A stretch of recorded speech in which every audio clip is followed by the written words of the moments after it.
आज व्यू 360 में चीन का बेल्ट एंड रोड मंसूबा, तहफ्फुज़ात और तब्दीलियां, भारत में किसानों की मुश्किलात, इंतखाबात में एक अहम मौजू। इधर दाखिला लेकर मैं वकील भी बन जाऊंगा और इसी के साथ साथ आलिम भी बन जाऊंगा। और खैबर पख्तूनख्वा का उस्मानिया पोस्ट ग्रेजुएट कॉलेज क्या मदारिस के लिए मॉडल साबित हो सकता है? अस्सलाम वालेकुम, वॉइस ऑफ अमेरिका के वाशिंगटन स्टूडियो में आप सबको खुशामदीद। व्यू 360 के साथ मैं हूँ सारा जमान। अफगानिस्तान के मुख्तलिफ धड़ों को तालिबान से मुज़ाकरात में किन उमूर पर बातचीत करनी चाहिए, इसका ताजुन करने के लिए काबुल में 4 रोज़ा लोया जिरगा जारी है। लेकिन अफगान अमायदीन और तालिबान वो दोनों कब एक मेज़ पे बैठेंगे, इसके लिए फ़िलहाल कोई तारीख नहीं रखी गई। वॉइस ऑफ अमेरिका से खुसूसी गुफ्तगू में आज पाकिस्तान के वज़ीर ख़ारजा शाह महमूद कुरैशी ने अफगान शख्सियात और तालिबान के दरमियान इस माह दोहा में मुज़ाकरात के इनेकाद में नाकामी पर अफसोस का इजहार किया और कहा कि पाकिस्तान मदद की कोशिशें कर रहा है, लेकिन फैसला अफगानों को करना होगा। एक विजन को आगे लेकर जो इमरान खान कहते थे कि एक निगोशिएटेड पॉलिटिकल सेटलमेंट ही हमारा मुस्तकबिल है, जंग हल नहीं है मसले का, उस पे ईमान रखते हुए हम मुकम्मल तावन दे रहे हैं और देते रहेंगे। लेकिन फैसला अल्टीमेटली किसने करना है? अफगानों ने करना है, मिल बैठ के करना है। अपने मुस्तकबिल के बारे में वो ही सोच सकते हैं। हम तो मददगार, सहूलतकार बन सकते हैं, फैसले नहीं कर सकते। पाकिस्तान के वज़ीर ख़ारजा के मुताबिक अफगानिस्तान में अमन से माशी मवाक़े खित्ते में पैदा होंगे और पाकिस्तान का भारत के साथ भी बेहतर ताल्लुकात का इम्कान बढ़ सकता है। हमारी तमन्ना है कि अफगानिस्तान में अमन हो, इस्तेहकाम हो और उस अमन और इस्तेहकाम से हम मुस्तफ़ीद हों। अफगानिस्तान में अमन होगा तो उसके बेपनाह फ़वाइद हैं पाकिस्तान के लिए। जैसे मैंने कहा, रीजनल कनेक्टिविटी की राहें खुलेंगी, एनर्जी फ्लो शुरू होगी, ट्रेड शुरू होगी, नए रास्ते खुलेंगे, नॉर्थ साउथ कनेक्शन होगा, ईस्ट वेस्ट कनेक्शन के इम्कानात मुमकिन हैं। अब सोचना ये है कि हमने माजी में धंसे रहना है या मुस्तकबिल के बारे में सोचना है। मैं आज इनसे गुजारिश करने आया हूँ, आइए मिलकर मुस्तकबिल का सोचें। अफगानिस्तान के मुख्तलिफ धड़ों के दरमियान बातचीत मुमकिन बनाने और इस सिलसिले में पाकिस्तान से मदद हासिल करने के लिए अमेरिका के खुसूसी मंदूब सफ़ीर ज़ल्मी खलीलज़ाद खत्ते के दौरे पे हैं, जहां उन्होंने काबुल और इस्लामाबाद में आला क़यादत से मुलाकातें की हैं और इस मौके पर जनूबी एशिया के लिए मावन नायब अमरीकी वज़ीर ख़ारजा एलिस वेल्स भी इस्लामाबाद में मौजूद थीं। आजकल जब मौशी राबतों की बात होती है तो सबसे नुमाया नजर आता है चीन का belt and road initiative, $1 trillion का तरक्याती मनसूबा, जिसका एक हिस्सा है CPEC. Belt and road initiative के हवाले से चीन मौजूदा और मुतवक्को पार्टनर्स को इतवाद में लेने की कोशिश कर रहा है और बीजिंग में होने वाला बेल्ट एंड रोड फोरम इसी सिलसिले की एक कड़ी थी, जिसमें पाकिस्तान के वज़ीर आज़म इमरान खान समेत 37 मुल्कों के रहनुमाओं ने शिरकत की। लेकिन दूसरी जानिब हम देखते हैं कि मगरबी ममालिक, खास तौर पर अमरीका, इस मंसूबे में शरीक और शिरकत के ख्वाहिशमंद मुल्कों को खबरदार करते हैं कि इससे उनकी मईशत और अहम असासे खतरे में पड़ सकते हैं। असदुल्लाह खालिद ने आज जानने की कोशिश की है कि ये एतराज़ात किस हद तक हकीकत पर मबनी है और चीन इनके रद्द-ए-अमल में क्या तब्दीलियां ला रहा है। चीन के मुताबिक बेल्ट एंड रोड मंसूबे से मुतालिक उसके 2 रोज़ा फोरम के दौरान $64 बिलियन के मजीद मुआहिदों पर दस्तखत हुए। पाकिस्तान ने इस बार होने वाले फोरम में चीनी मंडियों तक ड्यूटी फ्री रसाई, दूसरे पाकिस्तान चीन आज़ाद तजारती मुआहिदे और सीपैक में तोसी के अलावा 2 नए मुआहिदों समेत 16 समझौतों पर दस्तखत किए। ताहम बेल्ट एंड रोड इनिशिएटिव पर एक बड़ी तनकीद ये है कि इसके तहत होने वाले प्रोजेक्ट से दूसरे ममालिक का फायदा कम और चीन का ज्यादा होगा। चंद ममालिक जिनमें ये मंसूबे लगाए जा रहे हैं इस बात पर परेशान है कि ये सरमाया उनकी कंपनी से ज्यादा चीनी कंपनीज की मदद कर रहा है, बल्कि शायद कुछ केसेस में ये करप्शन को बढ़ा रहे हैं या माहौल को नुकसान पहुंचा रहे हैं। इसीलिए हम उन पर कुछ दबाव देख रहे हैं। दुनिया के मुख्तलिफ ममालिक में इस मंसूबे के प्रोजेक्ट्स के लिए चीनी कर्जों की वापसी के हवाले से भी तशवीश पाई जाती है। They are excited about the opportunity to bring in new investment for. वो अपने मुल्कों में इंफ्रास्ट्रक्चर के मंसूबों में सरमायाकारी पर खुश हैं, लेकिन उन्होंने इन कर्जों की अदायगी और नताइज का नहीं सोचा। We are concerned especially. हमें अफ्रीकी ममालिक के बहुत ज्यादा मकरूज होने पर तशवीश है। मिसाल के तौर पर कीनिया में मुझे नहीं लगता कि इतना ज्यादा कर्जा मेरी नस्ल चुका सकेगी, इसीलिए इस तरह के कर्जे हमारे मुल्क की तरक्की के लिए मददगार नहीं हैं। इसके बावजूद चीन के मुताबिक अब तक BRI के प्रोजेक्ट्स में 125 ममालिक और 29 बैनुल अक़वामी इदारे 173 शराकती मुआहिदे कर चुके हैं। बीजिंग में होने वाली कॉन्फ्रेंस को चीन की जानिब से बेल्ट एंड रोड इनिशिएटिव पर पाए जाने वाले तहफ़्फ़ुज़ात को दूर करने की एक कोशिश भी कहा गया। चीन अहम इस्लाहात का सिलसिला और अपने मंसूबे ज़्यादा शफाफ बनाने के लिए इक़दामात करेगा। The People's Republic of China is definitely trying to adjust. चीन यकीनन तनकीद के जवाब में बेल्ट एंड रोड मंसूबे को एडजस्ट करने की कोशिश कर रहा है। इनमें से एक तब्दीली एहतसाब के हवाले से भी है। हमने ऐसा अफ्रीका, एशिया, जनूब मशरकी एशिया और लातीनी अमेरिका में देखा है। बेल्ट एंड रोड इनिशिएटिव को अमेरिका चीन की जानिब से अपना आलमी असर रसूख बढ़ाने की कोशिशों के तौर पर देखता है और हालिया बेल्ट एंड रोड फोरम में अमेरिका और कनाडा समेत कई इत्तेहादियों की जानिब से शिरकत नहीं की गई। अमेरिका और कई मगरबी ममालिक की वार्निंग्स के बावजूद यूरोप से इटली पहला बड़ा मुल्क है जो इस मंसूबे में शामिल हो चुका। स्विट्ज़रलैंड इस मंसूबे में शमूलियत के करीब है। चीन को उम्मीद है कि और भी कई ममालिक इस मंसूबे में आने वाले दिनों में शामिल होंगे। Asadullah Khalid, voice of America, Washington. दुनिया भर में अस्करी अखराजात आज 3 दहाइयों की बुलंद तरीन सतह पर हैं और पाकिस्तान उन मुल्कों में शामिल है जहां दिफाई अखराजात मुसलसल बढ़ रहे हैं। ये नताइज हैं दिफा और असलहे पर तहकीक करने वाले इदारे Stockholm International Peace Research Institute या सिप्री की ताज़ा तरीन रिपोर्ट के, जिसमें साल 2018 की सूरत हाल पेश की गई है। इसकी तफसीलात हम जानेंगे वर्दा खलील से जो स्टूडियो में हमारे साथ हैं। वर्दा, ये बताएं कि कितना इजाफा हुआ है वक्त के साथ और कौन से मुल्क ऐसे हैं जो अपनी फौज और असलहे पर सबसे ज़्यादा खर्च कर रहे हैं? जी सारा, सिप्री 1988 से ये सालाना रिपोर्ट मुरतब करता आया है। बैनुल-अक़वामी दिफाई अखराजात की कम तरीन सतह 1998 में देखी गई थी। आज दुनिया इससे 76% ज़्यादा फौज और दिफाई साजो सामान पर खर्च कर रही है और 2016 से 18 के दरमियान तो मुसलसल इजाफा हुआ है। मिलिट्री अखराजात के डाटा पर मबनी ताज़ा तरीन रिपोर्ट के मुताबिक 2018 में दुनिया के तमाम मुल्कों ने कुल 1822 अरब डॉलर दिफा की मद में खर्च किए। ये साल 2017 के मुकाबले में 2.6% ज़्यादा है। दुनिया की आबादी 7 अरब से कुछ ज़्यादा है तो ये अखराजात औसतन $239 फीकस बनते हैं। 5 मुल्क हैं जो दुनिया भर के कुल दिफाई अखराजात के 60% के लिए जिम्मेदार हैं। अमेरिका पहले, चीन दूसरे, सऊदी अरब तीसरे, भारत चौथे और फ्रांस 5वें नंबर पर है। माहिरीन का कहना है कि अमेरिका और चीन की जानिब से मिलिट्री अखराजात में इजाफा आलमी सतह पर दिफाई अखराजात में इजाफे का बाइस बना है।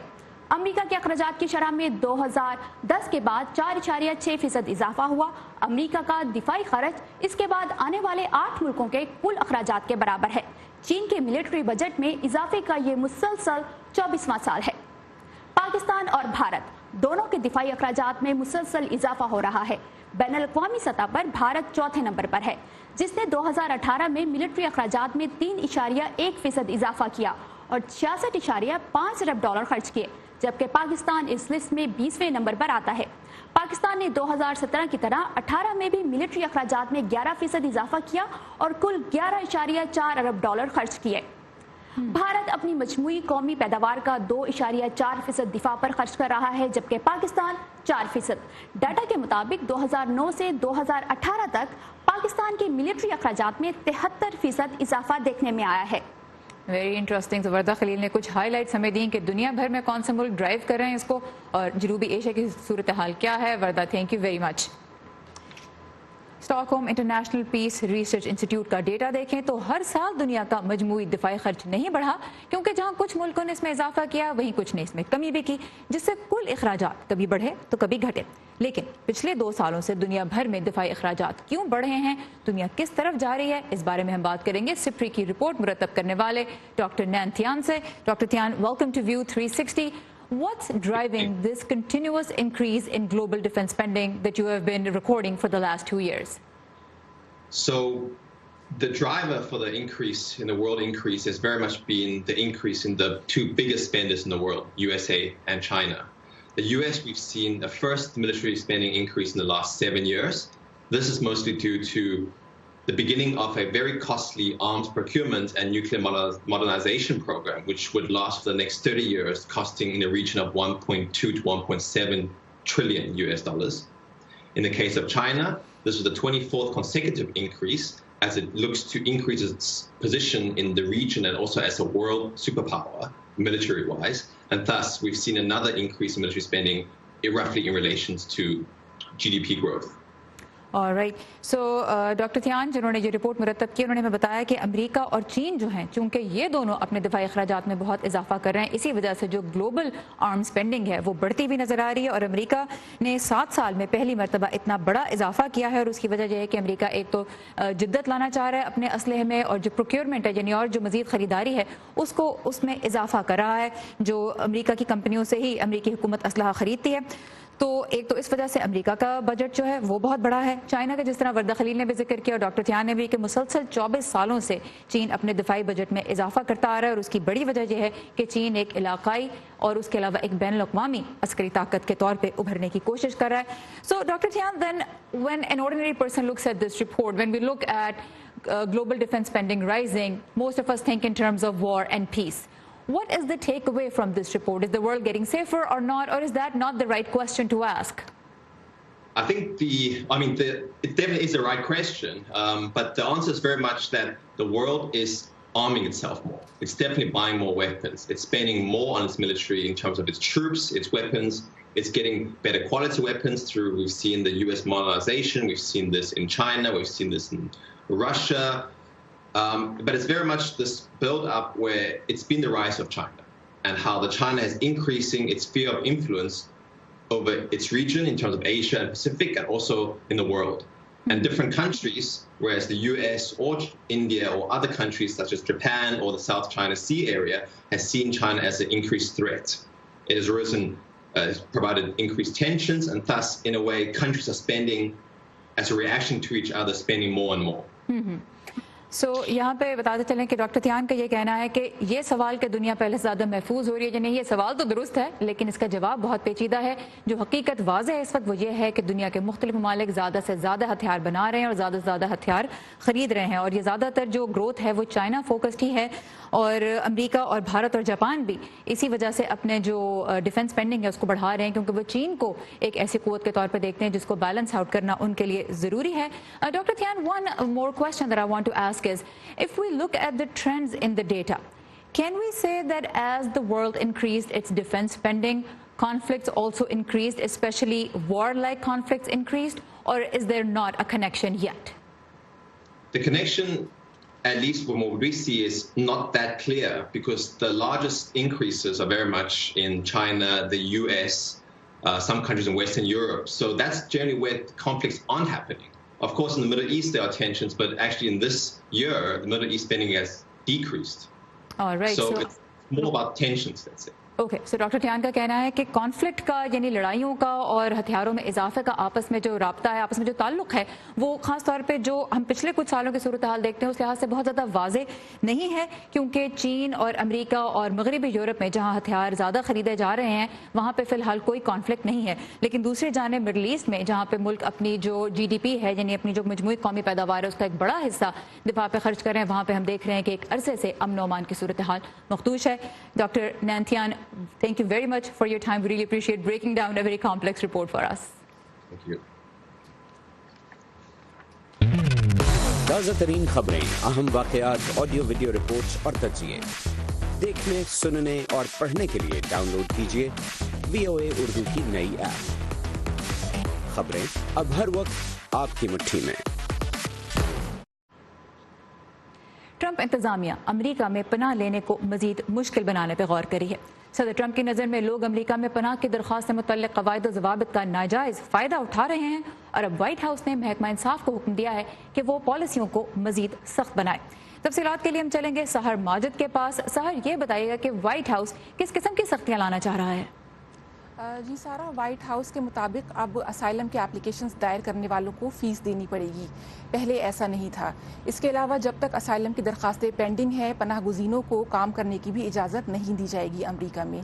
नाक़दीन का ख़्याल है कि अमरीका में जो पनाह गुज़ीन आते हैं वो पहले ही गुर्बत का शिकार होते हैं, और एक मामूली सी फ़ीस भी उनकी मुश्किलात में इजाफ़ा कर सकती है। इसके अलावा वाइट हाउस ने डिपार्टमेंट ऑफ जस्टिस और होमलैंड सिक्योरिटी को अगले 90 दिन में इन तब्दीलियों से मुताल्लिक़ ज़ाब्ता लागू करने का हुक्म दिया है। अच्छा, जब हम ये असाइलम के केसेस की बात करते हैं तो इनको प्रोसेस करने में काफ़ी वक्त लगता है। अब हम देख रहे हैं कि वाइट हाउस का कहना है कि 6 महीनों के अंदर 180 डेज़ के अंदर किसी भी शख्स की असाइलम की जो दरख्वास्त है उस पर फैसला सुना दिया जाए। तो जो कोर्ट्स हैं, जो पूरा सिस्टम इस चीज़ को हैंडल करता है, उनका क्या कहना है? सारा इस वक्त जो है 8 लाख से ज़ायद असाइलम की दरख्वास्तें मुलतवी तातुल का शिकार हैं और जजेस इमिग्रेशन यूनियन का ख्याल है कि 6 महीने में, जैसा कि डिपार्टमेंट ऑफ जस्टिस का ख्याल है कि 6 महीने में इन दरख्वास्तों को प्रोसेस कर देना चाहिए, लेकिन जजेस का ख्याल है कि 6 महीने काफ़ी नहीं होते हैं। ये दरख्वास्तें काफ़ी पेचीदा होती हैं, इनमें काफ़ी छानबीन की ज़रूरत होती है और 6 महीने का अरसा काफ़ी नहीं है। इसके अलावा उनके पास ह्यूमन रिसोर्सेज भी मौजूद नहीं है जो इन दरख्वास्तों पर तेज़ी के साथ काम कर सकें। राइट, तो सिस्टम बहुत अंडर प्रेशर है और वाइट हाउस की कोशिश ये है कि जल्द से जल्द हर केस को निपटाया जाए, लेकिन जिस तरह सहर माजिद ने कहा कि वसाइल उसके लिए जो दरकार हैं वो लगता है कि इस वक्त मौजूद नहीं है। सहर माजिद हमारे साथ हैं कैपिटल हिल से। थैंक यू वेरी मच सहर। एक गैर जानिबदार अमरीकी इदारे ने पाकिस्तान और चीन समेत 16 मुल्कों को मज़हबी आज़ादी के एतबार से बदतरीन ममालिक में शुमार किया है। इस खबर की तफसील के लिए आइए हमारी वेबसाइट urduvoa.com पर, और अगर आप सोशल मीडिया के जरिए खबरें हासिल करते हैं तो facebook.com/VOA उर्दू का पेज आपके लिए मौजूद है, जहां आपको हमारी तमाम तर कॉन्टेंट बआसानी मिलेगी और कुछ बहुत एक्सक्लूसिव कॉन्टेंट भी जो सिर्फ हम फेसबुक पेज पे ही नशर करते हैं।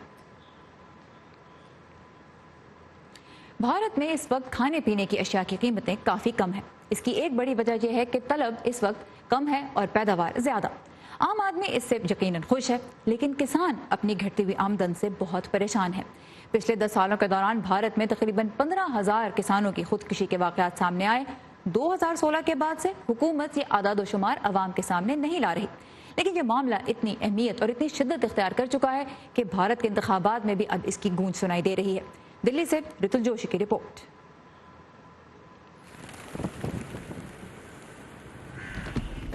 लाल सिंह दिल्ली में ड्राइवर की नौकरी करते हैं। वैसे इनका खानदानी पेशा खेती बाड़ी है। दिल्ली से तकरीबन 90 किलोमीटर दूर इनकी छोटी सी जमीन है। कुछ जमीन ये किराए पर भी लेते हैं, लेकिन खानदान की जरूरतें इस खेती बाड़ी से पूरी नहीं होती। 1 बीघे जमीन में 8 मन या 7 मन होता है। अब हम 4 आदमी हैं, 2 बच्चे भी हैं, मियाँ बाप भी रहते हैं, तो बच्चे इनकी भी फीस जमा करता हूँ मैं, बिजली का बिल भी देना पड़ता है और हारी बीमारी भी आदमी पड़ ही जाता है। अब जानवर बीमार पड़ जाता हो तो वो भी करना, तो इस वजह से हमें दिल्ली भागना पड़ता। हर साल पूरे मुल्क में लाल सिंह जैसे कई छोटे किसान मजबूरन शहर आकर छोटी मोटी नौकरी या मजदूरी करते हैं। भारत में 86% यानी तकरीबन 12.5 करोड़ किसानों के पास 1 एकड़ से ज्यादा जमीन नहीं है। अगर मार्केट में भी जाते हैं तो बार्गेनिंग भी नहीं कर पाते हैं। पहले तो मार्केट जाना ही उसका मुश्किल है, क्योंकि इतना कम प्रोड्यूस है, उसकी ट्रांजैक्शन कॉस्ट बहुत हाई है। खुशक साली और सैलाब जैसी कुदरती परेशानियों की मार छोटे बड़े सभी किसान हमेशा झेलते ही थे, लेकिन गुज़िश्ता 4-5 साल से ज्यादा पैदावार भी उनके लिए मुसीबत का सबब बन रही है। पैदावार बढ़ गई है, लेकिन कीमतें मुकामी और बैनुल-अक़वामी सतह पर बहुत नीचे आ गई हैं। इससे किसानों को बहुत ठेस पहुंची है। सबसे बड़ा मसला ये है कि उनकी आमदन को भी नुकसान पहुंचा है। भारत में किसानों की पैदावार की कीमतें कई सालों की कमतरीन सतह पर हैं। ऐसा नहीं है कि भारत का किसान इससे पहले कभी परेशान ना रहा हो। मुख्तलिफ रियासतों में इंतखाबी मुद्दा किसान पहले भी कई बार बने हैं, लेकिन ये शायद पहली बार हो रहा है कि पूरे मुल्क के किसान और उनकी दिक्कतें एक नेशनल इशू बनकर सामने आ गई हैं। बीजेपी हुकूमत ने इंतखाब से ऐन पहले छोटे किसानों को सालाना 6,000 रुपए की मदद देने का ऐलान किया और अपने मंशूर में 1 लाख तक का कर्ज 5 साल तक बिना सूद देने का वादा किया। उधर कांग्रेस ने भी किसानों के लिए अलग बजट लाने और कर्ज न चुकाने पर क्रिमिनल केस न चलाने जैसे वादे किए हैं। 40% farmers in India do tenancy farming, जो किराए पे जमीन लेके दूसरे घर में काम करते हैं, उनका कोई लैंड होल्डिंग नहीं है, तो लैंड होल्डिंग नहीं है तो उनको कोई फायदा भी नहीं मिलता। माहिरीन मानते हैं भारत में किसान की हालत तभी सुधर सकती है जब हुकूमतें मकबूलियत के लिए अपनाई गई पॉलिसीज को छोड़कर तवील मुद्दती इस्लाहात पर जोर दें। Ritul Joshi, Voice of America, Delhi.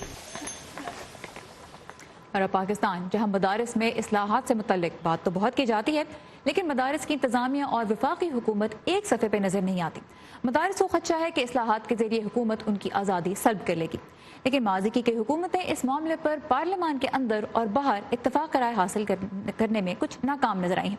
लेकिन मदारिस भी तमाम तर एक बराबर नहीं है। आज एजुकेशन सेगमेंट में चलते हैं खैबर पख्तूनख्वा में कायम जामिया उस्मानिया पोस्ट ग्रेजुएट कॉलेज, जो आम मदारिस से बहुत मुख्तलिफ नजर आता है।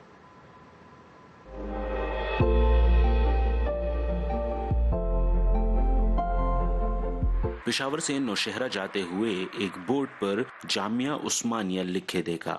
مین گیٹ میں داخل ہوا تو چونک سا گیا، کیونکہ یہ عمارت کسی مدرسے کی نہیں بلکہ کسی کالج یا یونیورسٹی کی معلوم ہوئی۔ مزید جاننے پر معلوم ہوا کہ یہ مدرسہ ہونے کے ساتھ ایک پوسٹ گریجویٹ کالج بھی ہے۔ اسامہ عبید اس مدرسے میں داخلہ لینے اپنے والد کے ساتھ آئے ہیں۔ اسامہ کے والد خود پشاور کی ایک نجی یونیورسٹی میں لیکچرر ہیں۔ میرے والد صاحب کی خواہش یہ تھی کہ میں عالم بنوں اور میری اپنی خواہش یہ تھی کہ میں وکیل بنوں۔ ادھر داخلہ لے کر میں وکیل بھی بن جاؤں گا اور اسی کے ساتھ ساتھ عالم بھی بن جاؤں گا۔ یہاں 8 سالہ کورس میں داخلہ لینے کے لیے جسے درس نظامی کہا جاتا ہے، کم از کم تعلیمی قابلیت میٹرک قرار دی گئی ہے۔ جس طرح ایک بچہ اکنامکس میں BS کرتا ہے تو وہ ظاہر ہے کہ وہ پورا اکنامکس ہی پڑھتے ہیں۔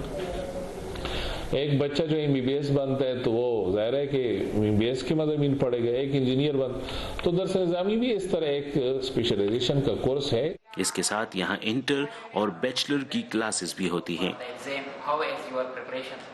جبکہ انگلش، عربی اور کمپیوٹر کا نصاب بھی یہاں پڑھایا جاتا ہے۔ وفاق المدارس عربیہ پاکستان کے مطابق اس وقت ملک میں 19,000 سے زائد مدارس فعال ہیں، جن میں 16 لاکھ سے زائد طلبہ اور 8 لاکھ سے زائد طالبات زیر تعلیم ہیں۔ اس کے علاوہ دوسرے مسالک کے مدارس بھی بڑی تعداد میں کام کر رہے ہیں۔ رہی یہ بات کہ ہر مدرسے کے اندر پھر عصری علوم کیوں نہیں پڑھائے جاتے، وہاں پر انگلش کیوں نہیں پڑھائی جاتی، وہاں پر سائنس کیوں نہیں پڑھایا جاتا، وہاں پر مطالعہ پاکستان کیوں نہیں ہے، وہاں پر دوسری چیزیں کیوں نہیں ہیں؟ تو اس کا جواب یہ ہے کہ مدارس اس بات کی ضرورت ضرور محسوس کرتے ہیں، لیکن مدارس کے پاس ان سب چیزوں کے لیے وسائل نہیں ہیں۔ پاکستان میں مختلف مسالک کے مدارس میں مختلف نصاب پڑھایا جا رہا ہے، جس کے باعث ان اداروں کے طلبہ کی دینی سمجھ بوجھ اور دنیاوی نقطہ نظر ایک دوسرے سے بہت مختلف ہوتے ہیں۔ حکومت پاکستان کی کوشش ہے کہ تمام تعلیمی اداروں میں ایک جیسا نصاب متعارف کرایا جائے، مگر ہر تعلیمی ادارے کو جامعہ عثمانیہ کی طرح اعلیٰ معیار کے وسائل تک رسائی شاید تب بھی ممکن نہ ہو۔ عمر فاروق، وائس آف امریکہ، نوشہرہ۔ اور آج آخر میں ملتے ہیں پاکستان کے سیاحت کرنے والے آسٹریلین ٹم بلائٹ سے، جو پاکستان کے اندر اور باہر سے آنے والے سیاحوں کے لیے اپنا تیسرا ٹریول گائیڈ لکھ رہے ہیں۔ زندگی میں بہت لوگ بیسکلی ہیپینس ڈھونڈ رہے ہیں and a lot of people don't find it، نہیں ملتے ہیں، اور مجھے ملا پاکستان میں، پتہ نہیں شاید موسم ہے، شاید کھانا ہے، شاید دوست ہے، شاید پتہ نہیں، لیکن پاکستان میں ہے۔ پاکستان میں بہت چیز فوٹوگرافی کے لیے ہے، بہت خوبصورت پہاڑ ہے، شہر ہے، بہت چیز ہے پاکستان میں۔ ناردرن ایریاز بہت پوٹینشیل ہے، لیکن بہت لوگ اس کے بارے میں جانتے ہیں۔ سدرن پنجاب، سندھ، بلوچستان فورن ٹورزم کے لیے بہت نئی چیز ہے میرا خیال ہے۔ Even Pakistani tourism, local tourism کے لیے لاسٹ آخری travel guide for Pakistan went out of print in 2013، تو میں نے کمپائل کیا 2015 میں پہلی ایڈیشن پبلش ہوئی، تو 2017 میں نے دوسری ایڈیشن پبلش ہوئی، کسے لکھ رہا ہوں آج کل، تو I try to update every 2 years۔ میں جانتا ہوں Pakistani tourism authorities can do more. It's not to say that they're doing nothing, but they can do more. I think that there are certain complications for foreign visitors that simply don't exist in many other countries. Tim Blight بات کر رہے تھے ہمارے ساتھی جمشید رضوانی سے، اور ان کی اردو میرے بہت سے پاکستانی امریکن دوستوں سے زیادہ اچھی ہے۔ اسی کے ساتھ ختم ہوتا ہے آج کا ویو 360۔ کل انشاءاللہ پھر آپ سے ملاقات ہوگی، تب تک کے لیے اجازت دیجیے، خدا حافظ۔